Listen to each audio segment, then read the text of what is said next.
빅데이터로 인터넷에서 화제가 되고 있는 이슈를 살펴보는 시간입니다. 이슈다. 빅데이터를 읽어주는 남자죠. 김덕진 미래사회 IT연구소 소장 스튜디오에 나와 계십니다. 안녕하세요. 안녕하세요. 김덕진입니다. 네, 한 주간의 흐름 어떻게 열심히 또 뽑아오셨습니까? 네, 맞습니다. 이번 주에 좀 재밌는 키워드들이 좀 많아요. 그래서 그래요? 네, 좀 빠르게 좀 해야 될 것 같은데 네. 일단은 1위 주제가 경제 분야인데 보통 네. 이제 경제 분야하면은 뭐 금리나 아니면 뭐 여러 가지 얘기했었잖아요. 네. 근데 이번 주에 은행이라는 키워드가 나왔어요. 은행요? 네. 왜요? 혹시 어제부터 은행별로 예금금리와 대출금리 간의 차이를 쉽게 비교하는 예대금리차 비교 공시라는 게 생겼다. 들어보셨을 거예요. 네, 저희가 소식 전해드리기도 했었어요. 네, 그래서 이제 이거와 관련돼 가지고 어느 은행이 예대금리 차가 높은가에 대한 이제 사람들의 관심들이 좀 계속 높아지고 있는 상황이라고 보시면 될 것 같고요. 그래서 일단은 지금 나오는 걸로는 19개 은행 중에서 전북은행이 가장 높았다. 뭐 이런 얘기 나오고 있고 네. 전체적으로 지방은행과 인터넷은행이 상위권을 차지하고 있는데 5대 시중은행 가운데서는 신한은행이 1.62%를 가장 높았고 뭐 우리은행, 농협은행이 뒤를 잇는 수준이었습니다. 근데 이제 많은 사람들이 놀란 게 인터넷 은행에서의 이렇게 차이가 컸다라는 거에 좀 많이 놀라시더라고요. SNS에서.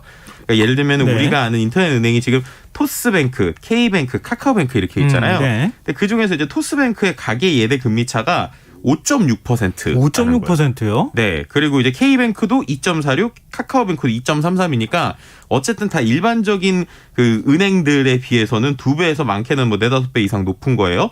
그래서 이렇게 왜 이렇게 높은가? 라고 얘기를 했더니 네. 일단은 이제 그 인터넷 은행들이 공통적으로 얘기하는 게 이른바 이제 중금리 대출이라고 할 수 있죠. 그러니까는 일반 은행에서는 대출 자격이 좀 안 되시는 분들 이런 분들까지 우리가 대출을 해주는 방식이기 때문에 결국에는 담보대출보다는 고금리인 신용대출을 주로 한다. 그래서 우리가 좀 이렇게 높다라고 얘기는 하고 있는 상황인데요. 예. 근데 그럼에도 불구하고 이제 토스 같은 경우 이런 것들을 보면서 아니 되게 온라인상에서 볼 땐 되게 혁신적이고 새로운 것 같은데 이렇게 금리 차이를 많이 낸단 말이야? 라는 거에 좀 사람들이 좀 놀라는 이런 모습들을 좀 볼 수 있었고요.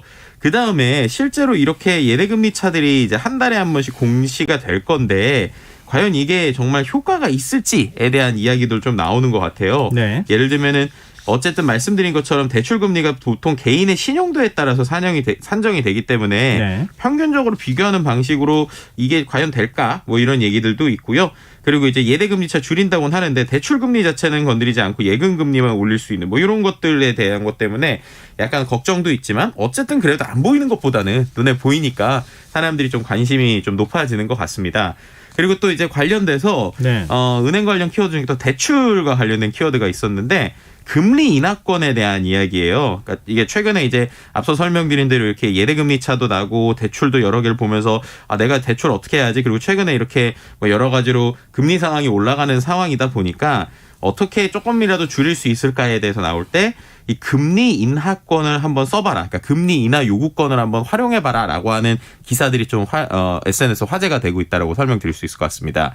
그러니까 우리가 금리 인하 요구권이라고 하는 게 예전에는 네. 어쨌든 내가 은행에 여러 가지 서류를 가지고 가서 저 이만큼 예전보다 돈을 잘 버니까 뭐 아니면 예전보다 뭐 예를 들면 소득이 늘었으니까 금리 인하해 주세요라고 요구하는 게 금리 인하 요구권이잖아요. 네. 근데 그걸 오프라인에서 하려면 여러 서류를 챙겨야 된단 말이에요. 네. 근데 최근에는 뭐 마이데이터라든지 여러 가지 금융과 관련된 개인정보 데이터들이 온라인에서 잘 모여 있는 상황이거든요. 그렇게 되니까 이제 일반 은행에 대출을 하시더라도 대부분 은행 앱에 보면 네. 금리 인하 요구권을 신청할 수 있는 게 있고 그걸로 신청을 하게 되면 자동으로 우리가 알고 있는 뭐 4대 보험이나 여러 가지를 가지고 추산을 하게 되거든요. 그래서 그렇게 해서 한번 금리 인하 요구권을 사용해 보시는 것들에 대한 이야기고 이건 이제 기다릴 필요가 없으니까 다른 것보다 은행 가서 이제 기다리는 것보다. 예, 그래서 그렇죠. 실제로 좀 괜찮은 것 같고요. 저 역시도 실제로 이거를 통해서 그 대출 금리를 한 2% 이상 줄였어요. 2%요? 네. 한 번에 2%는 아니고요. 네. 심심하면 한 번씩 금리 인하 요구권을 제가 눌러봅니다. 그러면 이제 그게 그래요? 네, 그게 이제 안 될 이제 그 예를 들면 이게 안 될 때들도 있는데 예를 들면 아 이제 금리 인하가 안 됩니다라고 할 때가 있거든요. 근데 그 외에 가끔씩 될 때가 있어요. 그럼 그때 이제 이번에 되니까라고 하면서 이제 실행했었던 이런 기억들도 있어서 이건 한번 온라인에서 약간 뭐 루틴하게 뭐 3개월이든 6개월은 한번 눌러보시면 어떤가 이런 생각도 드네요. 약간 배신감이 느껴지는데요. 요즘은 뭐 이동통신사 바꾸겠습니다 이렇게 연락하면 그럼 바꾸지 마시고 혜택 더 드릴게요. 네. 뭐 더 싸게 해드릴게요. 자꾸 그렇게 얘기한다고 하던데. 그렇죠. 자꾸 요구하는 사람한테만 혜택이 가고 그러니까요. 충실한 고객들에 대해서는 그냥 뭐 잡은 물고기니까 아무렇게나 해도 된다 이렇게 생각하는 건지 좀 약간 배신감 느껴지는데. 네. 그래서 이제 아까 말씀드린 대로 이게 오프라인에서 하면 복잡한데 온라인에서는 메뉴에서만 눌러보시면 되니까 그래도 여러 번 눌러보시는 거 일단 추천드립니다. 알겠습니다. 저도 한번 시도해봐야겠습니다. 일단 한번 눌러보시는 건 괜찮은 방법일 것 같습니다. 네. 경제 분야 키워드가 또 있어요? 오늘 경제 분야 키워드 많이 있습니다. 네. 사기라는 키워드가 있었는데요. 이게 뭐냐면 액정이 깨졌다. 그러니까 가족을 사칭해서 휴대전화 액정이 깨졌다고 개인정보를 요구한 뒤에 은행 계좌에서 돈을 가로채는 문자 사기. 그러니까 이른바 우리가 스미싱이라고 하는데 네. 이게 좀 잇따르고 있고요. 실제로 1억 5천만 원의 인출 사기를 당하신 50대 가정주부의 사건까지 나오게 된 겁니다. 이게 뭐냐면 네. 이제 요즘에는 군대에서도 스마트폰이나 이제 핸드폰을 쓸 수 있잖아요. 그러니까 네. 군대에 있는 아들이 실수로 휴대전화 액정을 깨트렸다라고 이제 어머니한테 문자가 보낸 것처럼 이제 가짜 문자가 온 거예요. 예. 그래서 수리를 맡겨야 되는데 이 번호로 이제 톡을 추가해줘라. 그럼 다른 번호를 추가한 거죠. 그리고 나서 이제 보이스톡으로 해서 이제 아들 목소리 비슷한 걸 확인을 할 수 있고 그 다음에 파손보험에 가입하면 무료로 수리를 받을 수 있다라고 예. 하면서 엄마의 신분증 또 은행 계좌 비밀번호를 문자로 보내달라고 요구를 한 겁니다. 예. 그러니까 이제 엄마 입장에서는 아니 군인에 있는 이제 아들이 이렇게 한다니까 이제 보내준 거죠. 예. 그런데 그리고 나서 또 가입 신청이 잘 안 된다고 하면서 원격 제어 앱을 그러니까 스마트폰을 원격으로 제어할 수 있는 앱도 설치하라고 권유를 한 거예요. 그렇게까지 하니까 이거 좀 이상하다 싶어가지고 이 문자 보낸 사람을 확인했더니 네. 사기 범위인 걸 알아챈 거예요. 하지만 이미 계좌 내 곳에서 1억 5천만 원이 빠져간 뒤라고 합니다. 그리고 이제 모두 다 여기서 이제 한 가지 이슈가 되는 게 그 모두 다 빠져나간 게 저축은행에 있었던 정기예금이라는 거예요. 그러나 네. 시중은행 계좌도 네 곳이 있었는데 시중은행에서는 계좌에서 피해를 보지 않았고 예. 저축은행에서만 피해를 봤다는 겁니다. 이게 왜 그런가 했더니 최근에 이런 뭐 스미싱이나 이런 게 많아지니까 이른바 이상 범죄를 탐지하는 인공지능 알고리즘 이런 패턴들이 있게 되는데 시중은행의 서비스에서는 이게 동작을 해서 그래서 이제 인출이 안 됐다는 거예요. 네. 그랬는데 이제 저축은행 것들은 그런 것들이 제대로 안 되다 보니까 이 부분에 문제가 있는 게 아니냐라고 하는 얘기들. 그러니까 두 가지가 같이 나오는 거죠. 그런 상황이라고 보시면 될 것 같고요. 실제로 이제 저축은행 중앙회에서 저축은행들의 이상 금융거래 탐지 시스템 문제 없었는지 확인하고 있는 상황이라고도 합니다. 참. 사기 보면 진짜 한 발도 앞서가네요. 정말 조심해야겠습니다. 자, 2위 주제는 어떤 분야에서 나왔습니까? 2위 분야 사회 분야인데요. 키워드 이것도 상당히 좀 놀라운 키워드인데 마약이라는 키워드가 나왔어요. 이게 뭐냐면 캠핑장에서 마약을 투약하고 환각 상태에서 소리를 지르고 이상 행동을 보인 30대 3명이 경찰서에 붙잡혔다는 겁니다. 그러니까 울산 중부경찰서에서 따르면 이제 지난 21일이죠. 오후 5시쯤에 울산시 중구의 한 캠핑장에서 총 4명이 인사불성 상태로 난동을 부렸다고 해요. 심지어 막 우통 벗고 비틀거리고 고성 지르고 알 수 없는 소리 지르고 그래서 왜 그런가라고 해서 근데 이 사람들을 캠핑장 관리인들이 봤더니 단순히 술 먹고 하는 행동하고 다르다라고 해서 경찰에 신고를 했다고 하고요. 알고 봤더니 마약 종류로 분류되는 LSD를 투약을 한 것이라고 봅니다. 그래서 경찰들이 이제 마약류 관리에 대한 법률 위반 혐의로 입건을 했는데 문제는 이제 댓글들이 이렇게 캠핑장에서까지 마약이 나올 정도로 우리나라가 마약 청정국이라고 할 수 있는데 이정경이냐 이게 안전한 나라 아니다 이거 좀 정확하게 확인해야 된다 이런 이야기들이 좀 나온 상황이라고 보시면 될 것 같습니다. 우리나라 마약 청정국 절대 아니에요. 최근에 언론에서 그 마약과 관련되는 기획 시리즈를 보도를 했는데 그거 보고 저도 깜짝 놀랐어요. 강남이나 이런데 마약 투여하는 사람들이 특히 술집을 중심으로 해서 상당히 많다. 그렇죠. 이런 얘기가 나오고 있더라고요. 어쨌든 마약은 절대 손대면 안 될 것 같습니다. 맞습니다. 중독이 돼버리니까요. 자, 3위 주제로 가볼까요? 3위 주제 문화 분야인데요. 불핑이라는 키워드가 있어요. 볼 것 같으세요? 불핑. 불핑요? 네. 불핑. 네. 불핑. 네. 그룹 이름입니다. 언제처럼. 블랙핑크. 정확하게 맞추셨어요. 네, 불핑이 또 불핑했다 이런 얘기가 나오는 건데요. 이게 뭐냐 블랙핑크가 이번에 핑크베놈이라고 하는 이제 정규 2집의 선공개곡, 그러니까 타이틀곡이 아니라 선공개곡을 하나를 냈거든요. 네. 근데 이게 뮤직비디오가 유튜브에서 공개 29시간, 그러니까 29시간 만에 1억 뷰를 달성을 했습니다. 1억 뷰요? 네, 그래서 이제 또 하나의 신기록을 만든 것이라고 보시면 될 것 같고요.